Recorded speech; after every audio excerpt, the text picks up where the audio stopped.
Once upon a time, when these hills were covered in woodland, families depended on the forest for their survival. They used trees for building materials and firewood. They would gather nuts, berries, and fruit.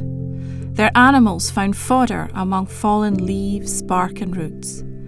They hunted wild animals in the forest, not just for meat, but for skins to make clothes and for bones to make tools.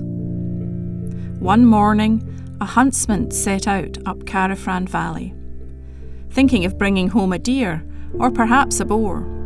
It wouldn't be easy with only a bow and arrow, but he was skilled at stalking and he knew the forest well.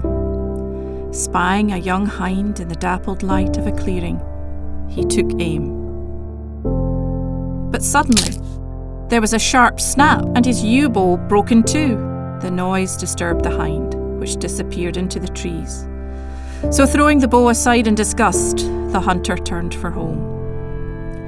Little did he imagine that his bow would reappear some 6,000 years later, but in a very different landscape.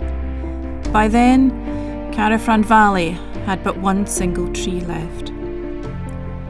But by chance, a lone walker found his broken bow in a peat bog high in the valley.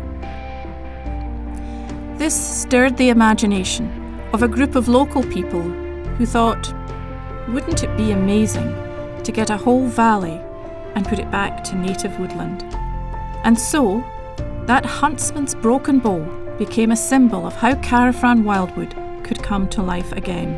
There was something about that wildwood word that really appealed to the imagination. So we came out with 100 people, we had 100 trees, and so we all dug our holes first and we all put them in the ground at the same moment. So from this totally barren ground, you suddenly got a whole sprouting forest of hazel and oak. So remember that huntsman and his bow when you next walk up Carrifran Valley. After 20 years, the woodland is beginning to look as he might have seen it. And he would surely wish for us to keep it that way.